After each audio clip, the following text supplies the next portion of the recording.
کچھ دعائیں حضرت ابراہیم علیہ السلام نے کی ہیں، جن میں سب سے پہلی دعا یہ ہے کہ رب ہب لی حکما والحقنی بالصالحین، اے میرے رب مجھے تو حکم عطا فرما۔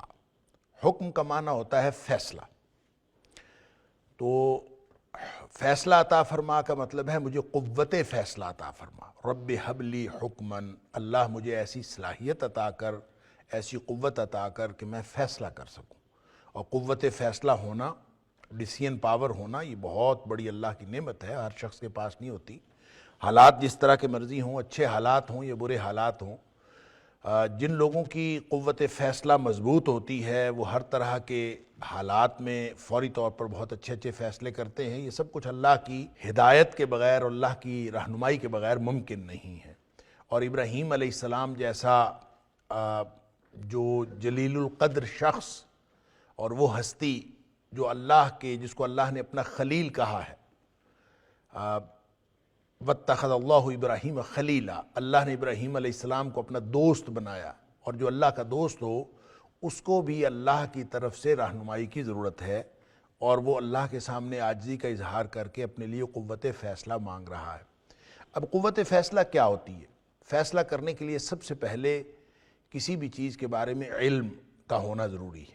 اب دیکھیں، بہت ساری چیزیں ایسی ہوتی ہیں جب ہم فیصلہ کرنا چاہتے ہیں تو ہم اس کے بارے میں علم نہیں رکھتے، یا ہمیں پوری طرح تفہیم حاصل نہیں ہوتی، اور اگر تفہیم حاصل ہو بھی جائے تو ہمارے پاس وہ غلبہ، وہ میٹیریل پاور نہیں ہوتی، جسمانی طاقت نہیں ہوتی، یا وہ اقتدار یا غلبہ نہیں ہوتا کہ ہم اس فیصلے کو امپلیمنٹ کر سکیں۔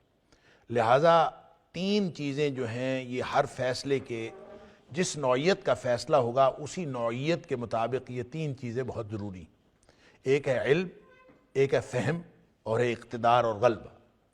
آپ اگر اپنی نوعیت کا فیصلہ کرنا چاہتے ہیں، ذاتی نوعیت کا، تو ظاہر ہے آپ کے اپنے جسم پہ آپ کا غلبہ ہونا ضروری ہے، آپ کو اس چیز کا علم ہونا بھی ضروری ہے، اس کا فہم عطا ہونا۔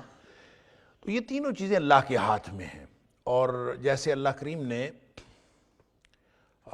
قرآن کے اندر یہ بات ارشاد فرمائی کہ ان تتقوا اللہ یجعل لکم فرقانا، کہ اگر تم اللہ کا تقوی اختیار کرو گے، کیا مطلب کہ زندگی اس ترجیحی نقطے پر گزارو گے کہ ہر دم اللہ کی ناراضگی سے بچنا ہے اور ہر دم اللہ کی خوشنودی حاصل کرنے کی کوشش کرنی ہے۔ اگر تم اس بنیاد پر زندگی گزارو گے تو اللہ تعالیٰ تمہیں قوت فیصلہ عطا فرما دے گا۔ فرقان، فرقان کا مطلب ہوتا ہے حق اور باطل میں فرق کر دینے والا پیمانہ، تو اللہ تعالیٰ تمہیں فرقان عطا کر دے گا۔ یہ کس سے فرقان عطا ہوتا ہے؟ تقوی سے۔ اور تقوی کیا ہے؟ اللہ کی ناراضگی سے بچنا اور اللہ کی خوشنودی حاصل کرنا، تو پھر فرقان عطا ہوتا ہے۔ تو اس کا مطلب یہ ہے کہ جو شخص زندگی میں یہ طے کر لے کہ میں نے اللہ کی ناراضگی سے بچنا ہے اور اللہ کی رضامندی کی کوشش کرنی ہے ہر لمحہ، تو اس شخص کو اللہ کی طرف سے قوت فیصلہ یا فرقان، یا جو حق اور باطل میں فرق کرنے کا پیمانہ عطا ہوتا ہے۔ انسان خود سے کہے کہ میں ایسا فیصلہ کر سکتا ہوں، میں یہ کر سکتا ہوں، ایسا نہیں ہے۔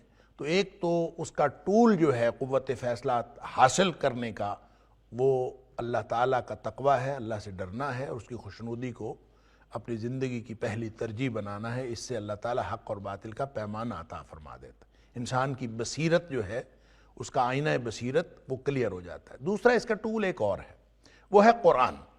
جیسے سورۃ المائدہ کے اندر اللہ تعالیٰ نے فرمایا یہدی بہ اللہ، اللہ تعالیٰ اس قرآن کے ذریعے سے ہدایت دیتا ہے، رہنمائی عطا کرتا ہے، راہ دکھلاتا ہے۔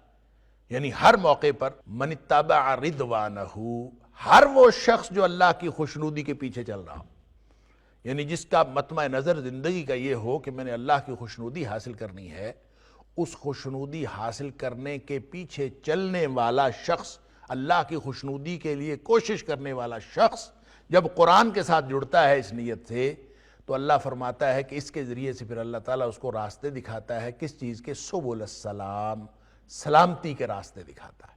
سلامتی کے راستے کا مطلب یہ ہے، سلامتی کا راستہ تو ایک ہی ہے، وہ اسلام ہے۔ تو سلامتی کے راستے، سبل جمع ہے، تو سلامتی کے راستے عطا کرتا ہے۔ کیا مطلب؟ ہر لمحہ، قدم بقدم، زندگی کے ہر مرحلے پر جہاں جہاں اسے رہنمائی اور فیصلہ کرنے کی ضرورت ہوتی ہے، اللہ تعالیٰ اس کو رہنمائی عطا فرماتا ہے، اور اس کو وہ فیصلہ کرنے کی قوت عطا ہوتی ہے اللہ کی طرف سے، جو درست فیصلہ ہوتا ہے، جو درست راستہ اختیار کرنے کی، فیصلہ بھی درست کرنا اور اس پر چلنے کی کوشش بھی کرنا، چلنے کی توفیق بھی عطا ہونا، یہ سب اللہ کی طرف سے عطا ہوتا ہے۔ لہٰذا یہ تینوں چیزیں جو فیصلہ کرنے کے لیے ضروری ہوتی ہیں، ایک علم، ایک فہم اور ایک غلبہ و اقتدار، جس نوعیت کا اور جس سطح کا فیصلہ ہوگا، اب ظاہر ہے آپ فیصلہ کر لیں کہ اس ملک میں ہم نے اسلام نافذ کرنا ہے، ہم فیصلہ کر لیں تو ہمارے پاس اسی نوعیت کا علم ہونا چاہیے، اسی نوعیت کا، اسی سطح کا علم، اسی سطح کا فہم اور اسی سطح کا اقتدار اور غلبہ۔ ظاہر ہے وہ حکمرانوں کے پاس ہے، ہم یہ کام نہیں کر سکتے۔ تو اللہ کے رسول حضرت ابراہیم علیہ السلام اللہ سے قوت فیصلہ مانگ رہے ہیں، رب ہب لی حکمن، اللہ تو مجھے قوت فیصلہ عطا فرما۔ کیا مطلب؟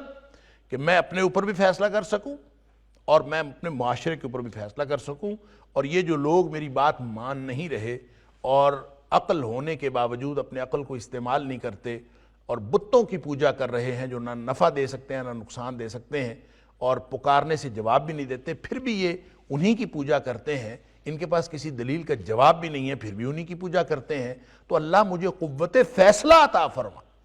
یعنی قوت فیصلہ کا مطلب یہ نہیں ہے کہ میں اپنی زندگی کے بارے میں فیصلہ کر سکوں، بلکہ میں اس پورے معاشرے کے اندر وہ فیصلہ امپلیمنٹ بھی کر سکوں۔ لہذا علم، فہم اور اقتدار و غلبہ، تینوں چیزیں ضروری ہیں، اور حضرت ابراہیم علیہ السلام تینوں چیزیں مانگ رہے ہیں۔ اس کو آپ عمومی معنوں میں علم و حکمت کہہ سکتے ہیں کہ حضرت ابراہیم علیہ السلام جو چیز مانگ رہے تھے، یعنی یہ بڑی خوبصورت دعا ہے ابراہیم علیہ السلام کی، بلکہ کہنا چاہیے دعائیں ہیں، تاکہ ہم ابراہیم علیہ السلام کے اسوہ پر بھی عمل کر سکیں، کیونکہ اللہ نے قرآن میں کہا ہے سورہ ممتحنہ میں کہ یہ حضرت ابراہیم علیہ السلام کی زندگی میں بھی تمہارے لیے بہترین نمونہ، جس طرح نبی کریم صلی اللہ علیہ وسلم کی زندگی میں نمونہ ہے، اسی طرح حضرت ابراہیم علیہ السلام کی زندگی میں بھی نمونہ ہے۔ نبی کریم صلی اللہ علیہ وسلم کا لایا و دین حضرت ابراہیم علیہ السلام کے دین کی ہی کا ہی تسلسل ہے، اسی روایت کا ایک تسلسل۔